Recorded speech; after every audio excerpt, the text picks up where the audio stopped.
back, however exasperated Harry sounded when he said it.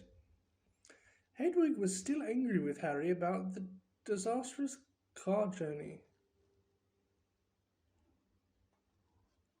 I feel like I've missed something.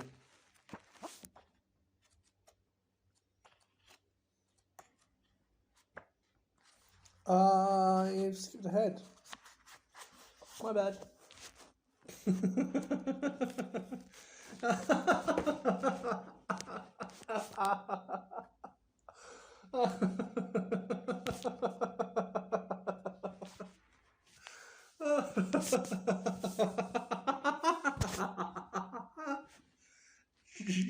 Chapter 5.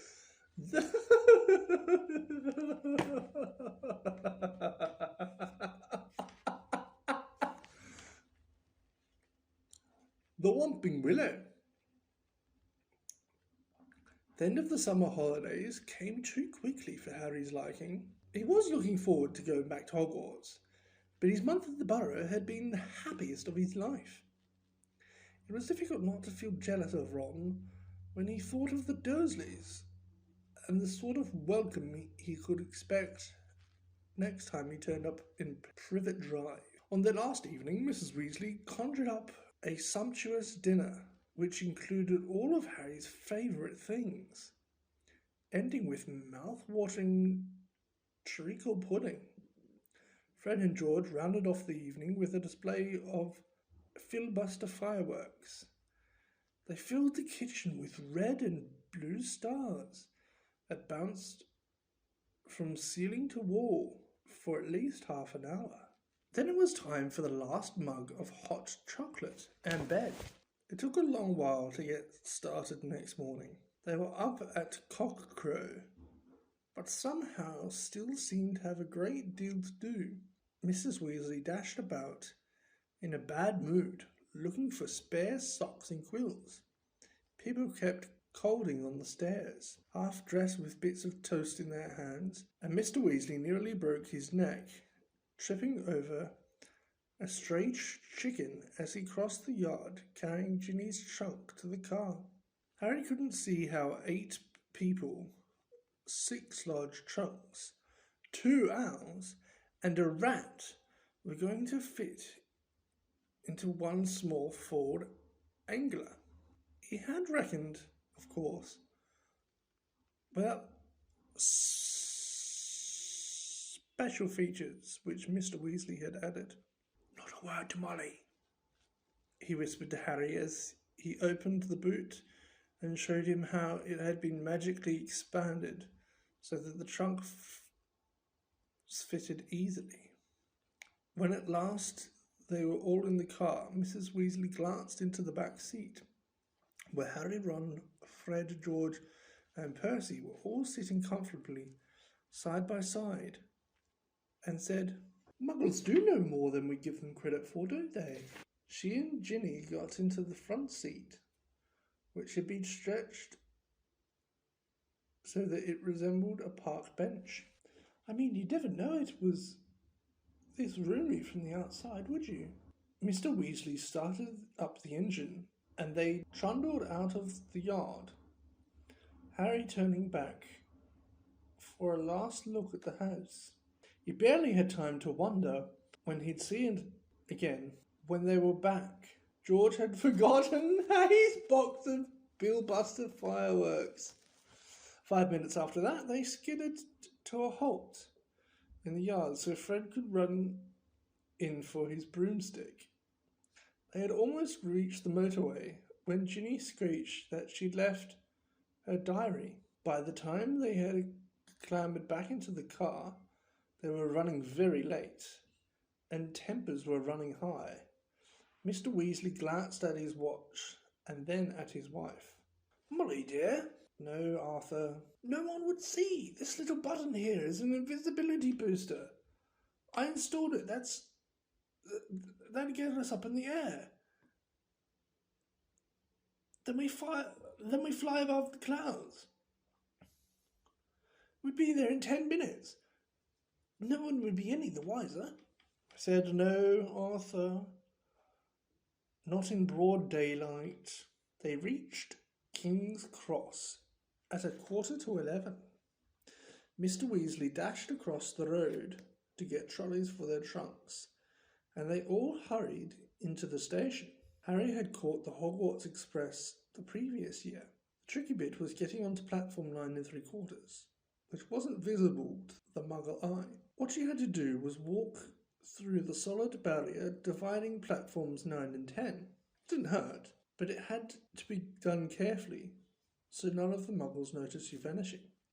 "Percy first," said Mrs. Weasley, looking nervously at the clock overhead, which showed they had only 5 minutes to disappear casually through the barrier. Percy strode briskly forward and vanished. Mr. Weasley went next. Fred and George followed. "I'll take Ginny, and you two come right after us," Mrs. Weasley told Harry and Ron, grabbing Ginny's hand and setting off. In the blink of an eye, they were gone. "Let's go together. We've only got a minute," Ron said to Harry. Harry made sure that Hedwig's cage was safely wedged on top of his trunk and wheeled his trolley about to face the barrier. He felt perfectly confident. This wasn't nearly as uncomfortable as using flu powder. Both of them bent low over the handles of their trolleys and walked purposefully towards the barrier, gathering speed. A meter away from it, they broke into a run and crash! Both trolleys hit the barrier and bounced backwards. Ron's trunk fell off with a loud thump. Harry was knocked off his feet, and Hagrid's cage bounced onto the shiny floor, and she rolled away, shrieking indignantly. People all around them stared, and a guard yelled nearby, "What in blazes do you think you're doing?" Lost control of the trolley," Harry gasped, clutching his ribs as he got up. Ron ran to pick up Hedwig, who was causing such a scene. There was a lot of muttering about cruelty to animals from the surrounding crowd. "Why can't we get through?" Harry hissed to Ron. "I don't know." Ron looked wildly around. A dozen curious people were watching them. "We're going to miss the train," Ron whispered. "I don't understand why the gateway sealed itself." Harry looked up at the giant clock with a sickening feeling in the pit of his stomach. 10 seconds. 9 seconds. He wheeled the trolley forward cautiously until it was right against the barrier and pushed with all his might. The metal remained solid. 3 seconds. 2 seconds. 1 second. "It's gone," said Ron, sounding stunned. "The train's left. What if Mum and Dad can't get back through to us? Have you got any Muggle money?" Harry gave a hollow laugh. "The Dursleys haven't given me pocket money for about 6 years. Ron pressed his ear to the cold barrier. "Can't hear a thing," he said tensely. "What are we going to do? I don't know how long it'll take Mum and Dad to get back to us." They looked around. People were still watching them, mainly because of Hagrid's continuing screeches. "I think we'd better go wait by the car. We're attracting too much attention." "Harry," said Ron, his eyes gleaming. "The car!" "What about it?" "We can fly the car to Hogwarts." "But I thought we're stuck, right? And we've got to get to school, haven't we? And even underage wizards are allowed to use magic if it's a real emergency. Section 19 or something of the restriction thingy. Harry's feeling of panic turned suddenly to excitement. "Can you fly it?" "No problem," said Ron, wheeling his trolley around to face the exit. "Come on, let's go. If we hurry, we'll be able to follow the Hogwarts Express." They marched off through the crowd of curious muggles, out of the station, back into the side road, where the old Four Angela was parked. Ron unlocked the cavernous boot with a series of taps from his wand. They heaved their trunks back in, put Hedwig on the back seat, and got into the front. "Check no one's watching," said Ron, starting the ignition with another tap of his wand. Harry stuck his head out of the window. Traffic was rumbling along the main road ahead, but their street was empty. Okay, he said. Ron pressed a tiny silver button on the dashboard. The car around them vanished, and so did they. Harry could feel the seat vibrating beneath him, hear the engine, feel his hands on his knees and his glasses on his nose. But for all he could see, he had become a pair of eyeballs floating a few feet above the ground in a dingy street full of parked cars. Let's go, said Ron's voice from his right. The ground and the dirty buildings on either side fell away, dropping out of sight as the car rose in seconds.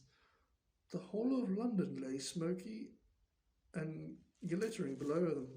Then there was a popping noise, and the car, Harry and Ron, reappeared. Uh-oh, said Ron, jabbing the invisibility booster. It's faulty.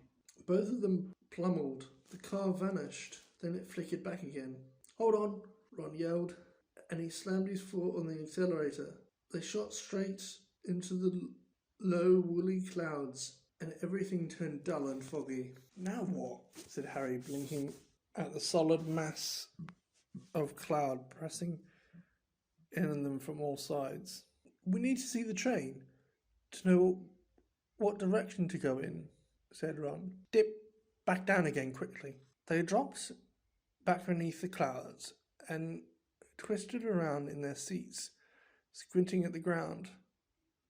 I can see it, yelled Harry. Right ahead, there. The Hogwarts Express was streaking along below them like a scarlet snake. Due north, said Ron, checking the compass on the dashboard. Okay, we'll just have to check it every half an hour or so. Hold on. And they shot up through the clouds. A minute later, they burst into a blaze of sunlight. It was a different world. The wheels of the cars skimmed the sea of the fluffy cloud. The sky, a bright, endless blue under the blinding white sun. All we've got to worry about now are aeroplanes, said Ron. They looked at each other and started to laugh. For a long time they couldn't stop. It was as though they had been plunged into a fabulous dream. This, Harry thought, was surely the only way to travel, past swells, turrets of snowy cloud, in a car full of hot, bright sunlight, with a fat pack of toffees in the glove compartment, and the prospect of seeing Fred and George's jealous faces when they landed smoothly and spectacularly on the sweeping lawn in front of the Hogwarts castle. They made regular treks on the train as they flew further and further north, each dip beneath the clouds showing them a different view. London was soon behind them, replaced by neat green fields, which gave way in turn to wide purplish moors, villages with tiny toy churches, and a great city alive with cars like multicoloured ants. Several uneventful hours later, however, Harry had to admit that some of the fun was wearing off. The toffees had made them extremely thirsty. They had nothing to drink. He and Ron had pulled off their jumpers. Harry's t-shirt was sticking to the back of his seat, and his glasses kept sliding to the end of his sweaty nose. He had stopped noticing the fantastic cloud shapes now, and was thinking longingly of the train miles below, where you could buy ice-cold pumpkin juice from a trolley pushed by a plump witch. Why hadn't they been able to get onto platform 9 3/4? Can't be much further, can it? Croaked Ron, hours later, still as the sun started to sink into their floor of cloud, staining it a deep pink. Ready for another check on the train? It was still right below them, winding its way past a snow-capped mountain. It was much darker beneath the canopy of clouds. Ron put his foot on the accelerator and drove them upwards again, but as he did so the engine began to whine. Harry and Ron exchanged nervous glances. It's probably just tired, said Ron. It's never been this far before, and they both pretended not to notice the whining growing louder and louder as the sky became steadily darker. Stars were blossoming in the blackness. Harry pulled his jumper back on, trying to ignore the way the windscreen wipers were now waving feebly, as though in protest. Not far, said Ron, more to the car than to Harry. Not far now, and he patted the dashboard nervously. When they flew back beneath the clouds a little while later, they had to squint through the darkness for a landmark they knew. There, Harry shouted, making Ron and Hedwig jump. Straight ahead. Silhouetted on the dark horizon, high on the cliff over the lake, stood many turrets and towers of Hogwarts Castle. But the car had begun to shudder and was losing speed. Come on, said Ron conjurlingly, giving the steering wheel a little shake. Nearly there, come on. The engine groaned.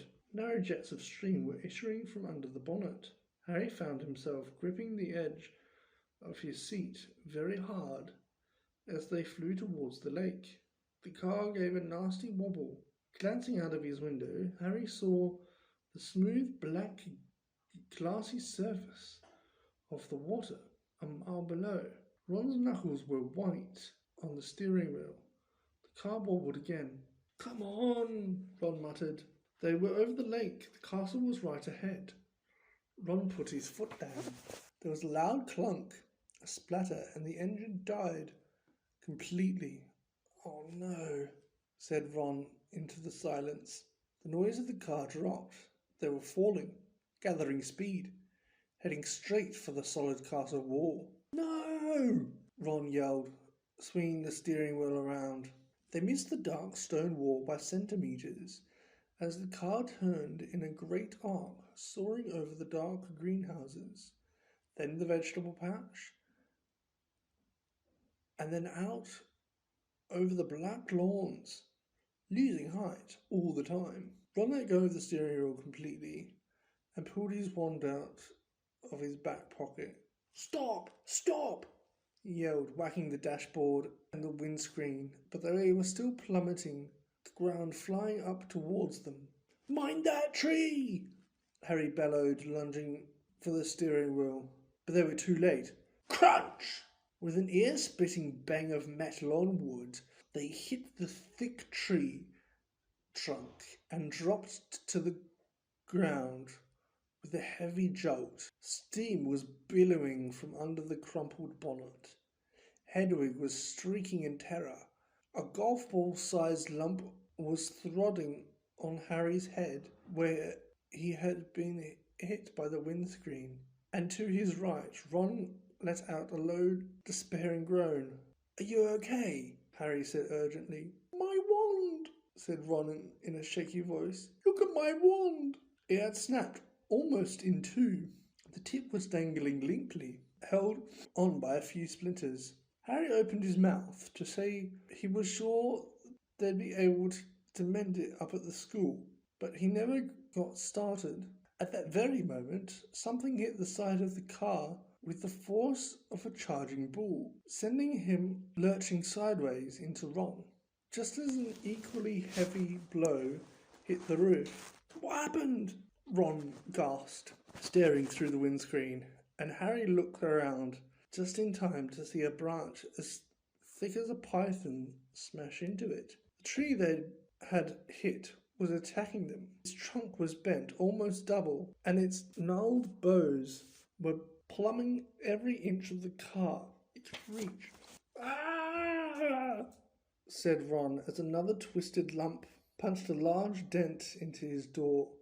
The windscreen was now trembling under a hail of blows and knuckle-like twigs, and a branch as thick as a battering ram was pounding furiously on the roof, which seemed to be caving in. Run for it! Ron shouted, throwing his full weight against his door. But the next second he had been knocked backwards into Harry's lap by a vicious uppercut from another branch. We're done for, he moaned, as the ceiling sagged, but suddenly the floor of the car was vibrating. The engine had restarted. Reverse! Harry yelled, and the car shot backwards.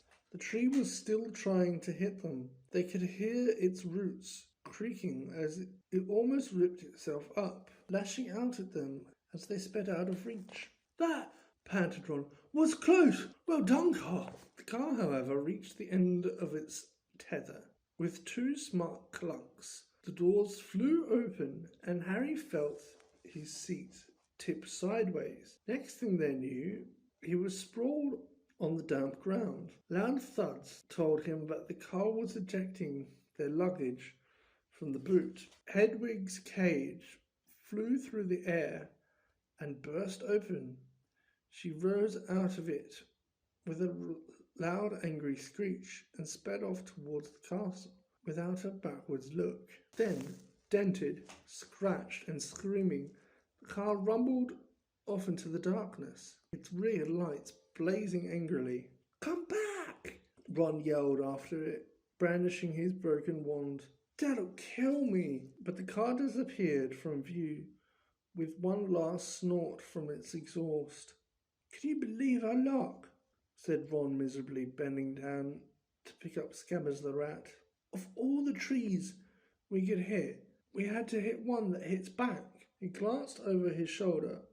The ancient tree, which was still flailing its branches threateningly. Come on, said Harry wearingly. We better get up to the school. It wasn't at all the triumph arrival he had pictured. Stiff, cold, and bruised, they seized the ends of the trunks and began dragging them up the grassy slope towards the great oak front doors. I think the feast already started, said Ron, dropping his trunk at the foot of the front steps, crossing quietly to look through a brightly lit window. Hey, Harry, come and look. It's the sorting. Harry hurried over, and together he and Ron peered in at the great hall. Innumerable candles were hovering in mid-air over 4 long crowded tables, making the golden plates and goblets sparkle. Overhead, the bewitched ceiling, which always mirrored the sky outside, sparkled with stars. Through the forest of pointed black Hogwarts hats, Harry saw a long line of scared-looking first-years into the hall. Ginny was among them, easily visible because of her vivid Weasley hair. Meanwhile, Professor McGonagall, a bespeeched witch with her hair in a tight bun, was placing the famous Hogwarts sorting hat on a stool before the newcomers. Every year this age-old hat, parched, frayed and dirty, sorted new students into Hogwarts. Harry remembered putting it on exactly 1 year ago and waiting petrified for its decision as it murmured aloud in his ear. For a few horrible seconds, he had feared that the hat was going to put him in Slytherin, the house which had turned out to be more dark witches and wizards than any other. But he had ended up in Gryffindor, along with Ron, Hermione, and the rest of the Weasleys. Last term, Harry and Ron helped Gryffindor win the house championship, beating Slytherin for the first time in 7 years. A very small, mousy-haired boy had been called forward to place the hat on his head. Harry's eyes wandered past him to where Professor Dumbledore, the headmaster, sat watching the sorting from the staff table, his long silver beard and half-moon glasses shining brightly in the candlelight. Several seats along, Harry saw Gilderoy Lockhart, dressed in robes of aquamarine. At the end was Hagrid, huge and hairy, drinking deeply from his goblet. Hang on, Harry muttered to Ron. There's an empty chair at the staff table. Where's Snape? Professor Severus Snape was Harry's least favourite teacher. Harry also happened to be Snape's least favourite student. Cruel, sarcastic, and disliked by everybody except students from his own house. Snape taught potions. Maybe he's ill, said Ron hopefully. Maybe he's left, said Harry, Because he missed out on the defence against the Dark Arts job again. Well, he might have been sacked, said Ron enthusiastically. I mean, everyone hates him. Or maybe, said a very cold voice right behind them, he was waiting to hear why you two didn't arrive on the school train. Harry span around. There, his black robes rippling in a cold breeze, stood Severus Snape. He was a thin man with shallow skin and a hooked nose and greasy shoulder-length black hair. At this moment, he was smiling in a way that told Harry he and Ron were in very deep trouble. Follow me, said Snape. Not daring to look at each other, Harry and Ron followed Snape up the steps into the vast echoing entrance hall, which was lit with flaming torches. A delicious smell of food was wafting from the great hall, but Snape led them away from the warmth and light, down a narrow staircase, and led them into the dungeons. In, he said, opening the door halfway down the cold passageway and pointing. They entered Snape's office, shivering. The shadowy walls were lined with shelves of large glass jars, in which floated all manner of revolting things Harry didn't want to know the name of at the moment. The fireplace was dark and empty. Snape closed the door and turned to look at them. So, he said softly, the train isn't good enough for the famous Harry Potter and his faithful sidekick Weasley.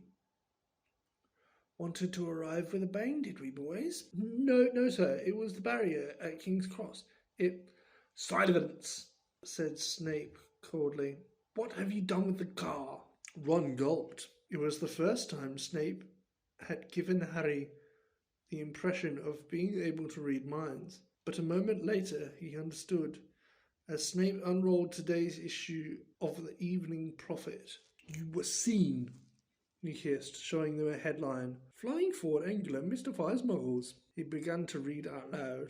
2 muggles in London convinced they saw an old car flying over the post office tower at noon.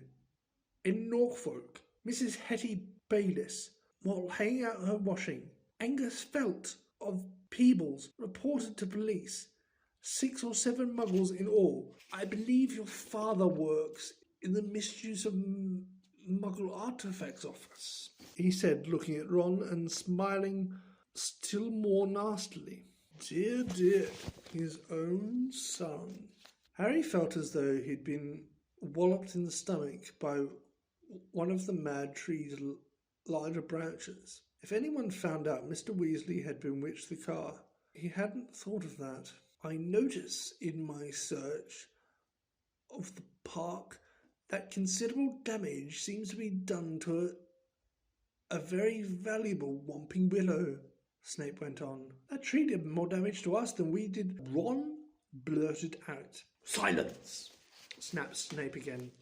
Most unfortunately, you are not in my house, and the decision to expel you does not rest with me. I shall go fetch the people who do have the happy power.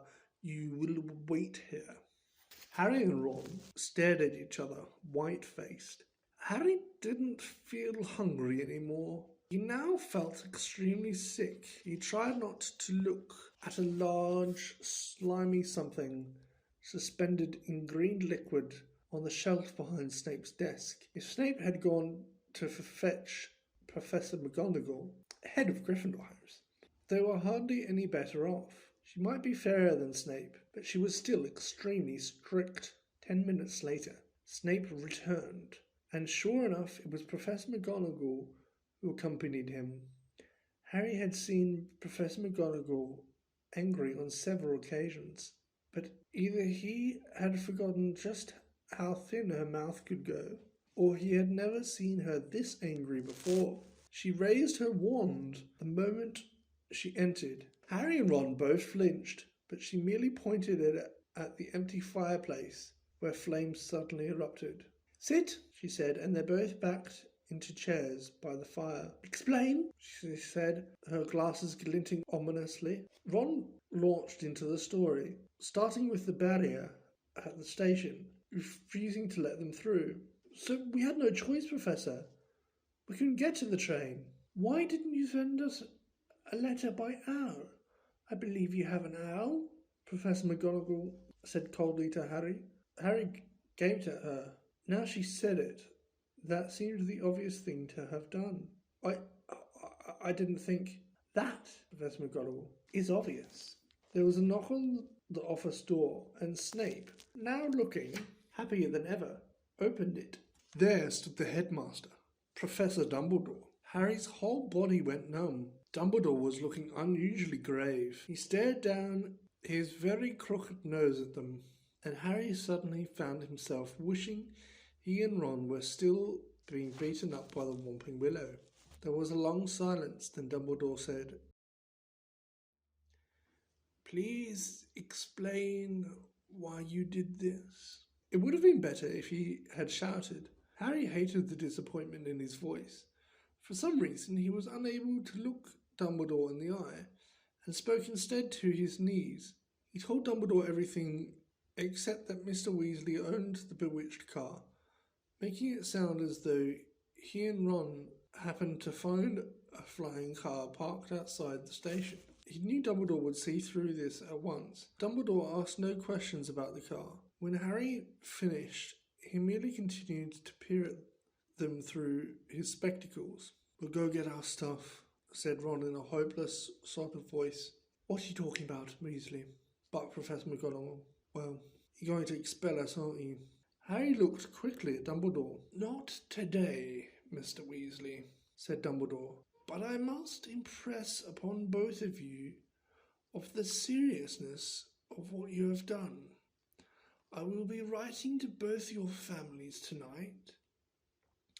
I must also warn you that if you do anything like this again, I will have no choice but to expel you." Snape looked as though Christmas had been cancelled. He cleared his throat and said, "Professor Dumbledore, these boys have flouted the decree of restriction of underage wizardry, caused serious damage to an old valuable tree. Surely acts of this nature—" "It will be for Professor McGonagall to decide on these boys' punishments, Severus," said Dumbledore calmly. "They are in her house and are therefore her responsibility." He turned to Professor McGonagall. "I must go back to the feast, Minerva. I've got to give a few notices.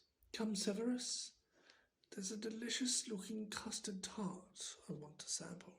Snape shot a look of pure venom at Harry and Ron as he allowed himself to be swept out of his office, leaving them alone with Professor McGonagall, who was still eyeing them like a wrathful eagle.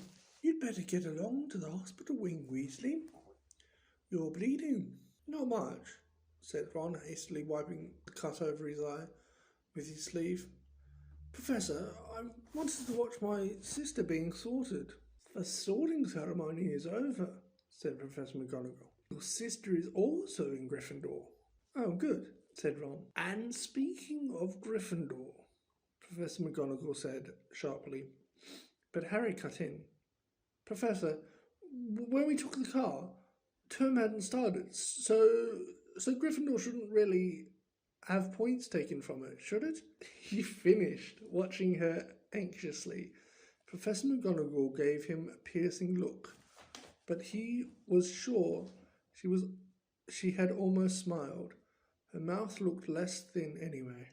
"I would not take points from Gryffindor," she said, and Harry's heart lightened considerably. "But you will both get a detention." It was better than Harry had expected. As for Dumbledore's writing to the Dursleys, that was nothing. Harry knew perfectly well they'd just be disappointed the Whomping Willow hadn't squished him flat. Professor McGonagall raised her wand again, and pointed at Snape's desk. A large plate of sandwiches, 2 silver goblets, and a jug of iced pumpkin juice appeared with a pop. "You will eat here and then go straight up to your dormitory," she said. "I must also return to the feast." When the door closed behind her, Ron let out a long, low whistle. "I thought we had it," he said, grabbing a sandwich. "So did I," said Harry, taking one too. "Can you believe I'm not though?"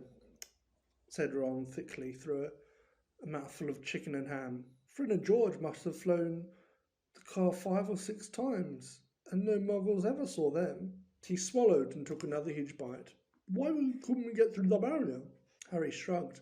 "We'll have to watch our step from now on, though," he said, taking a grateful swig of pumpkin juice. "Wish we could have gone up to the feast. She didn't want us showing off," said Ron sagely. "Doesn't want people to think it's clever arriving by flying car." When they had eaten as many sandwiches as they could, they rose and left the office, treading merely a path to the Gryffindor Tower. The castle was quiet. It seemed the feast was over. They walked past muttering portraits, creaking suits of armour, and climbed narrow flights of stone stairs until at last they reached the passage where the secret entrance to Gryffindor Tower was hidden behind an oil painting of a very fat woman in a pink silk dress. "Password?" she said as they approached. Said Harry. They didn't know the New Year's password, not having met a Gryffindor prefect yet. But help came almost immediately. They heard hurrying feet behind them and turned to see Hermione towards them. "There you are! Where have you been?" "The most ridiculous rumours. Someone said you'd been at school for crashing a flying car." "Well, we haven't been expelled," Harry assured her. "You're not telling me you did fly here?" said Hermione, sounding almost as severe as Professor McGonagall. "Skip the lecture," said Ron impatiently, "and tell us the new password." "It's Wattlebird," said Hermione impatiently. "But that's not the point." Her words were cut short, however, as the portrait of the fat lady swung open and there was a sudden storm of clapping. It looked as though the whole Gryffindor house was still awake, packed into a circular common room, standing on the lopsided tables and squashing armchairs waiting for them to arrive. Arms reached through the portrait hole to pull Harry and Ron inside, leaving Hermione to scramble in after them. "Brilliant!" yelled Lee Jordan. "Inspired! What an entrance! Flying a car into the Whomping Willow! People will be talking about that one for years." "Good on you," said a fifth year Harry had never spoken to. Someone was patting him on the back as though he'd just won a marathon. Fred and George pushed their way to the front of the crowd together. Why couldn't you have called us back, eh?" Ron was scarlet in the face, grinning embarrassingly, but Harry could see one person who didn't look happy at all. Percy was visible over the heads of some excited first years and seemed to be trying to get near enough to start telling them off. Harry nudged Ron in the ribs and nodded in Percy's direction. Ron got the point at once. "Oh, got to get upstairs.